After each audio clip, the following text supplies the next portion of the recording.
Man, how would you like to have been on that flight? No, thank you.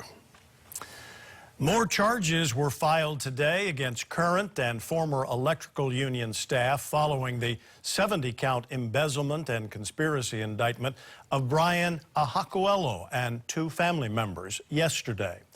Gina Mangieri is always investigating and follows up. Gina? Well, the new misdemeanor conspiracy charges were filed by information. That's a form of criminal complaint that does not involve a grand jury or an indictment, and it can accompany plea deals. These separate charges are against cooperating witnesses who the feds say took part in a vote-rigging scheme that about doubled IBEW union member dues and raked in nearly $4 million, which has since been refunded. Authorities today outlined the conspiracy and embezzlement indictment Always Investigating was first to report Thursday against former IBEW business manager Brian Ahakuelo, his wife Marilyn, and her sister Jennifer Estencion, who both worked under him. In the conspiracy, the defendants siphoned thousands of dollars from local 1260's coffers and then tried to replenish the funds by raising union dues through a rigged election. The defendants also conspired to embezzle union funds by spending union funds on personal expenses with no legitimate purpose.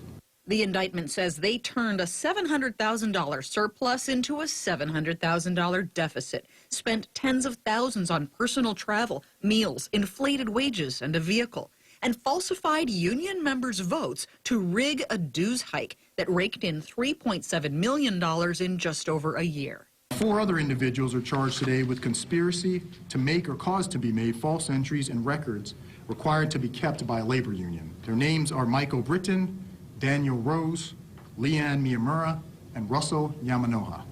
The misdemeanor conspiracy charges outlined their roles as accomplices in the vote rigging. Feds say the scheme involved hiding in a car outside while members voted, swapping real ballots for fake ones, and tossing the originals in the trash in a park in Guam. Yamanoha now works at the Honolulu Authority for Rapid Transportation as a spokesperson for the city's rail project. Hart said in a statement they learned just today of the allegations, which are under review to determine whether any appropriate action needs to be taken or not.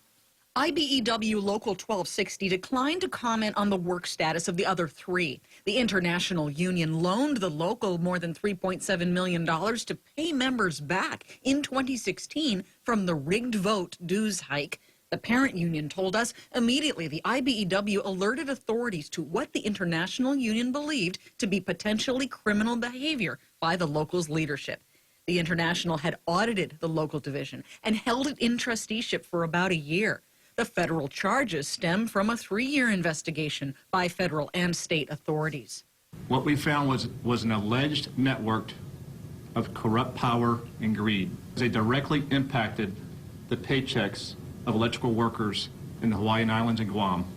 The charges come on the heels of other unrelated cases of embezzlement at another local electrical union and at a Longshore Division union.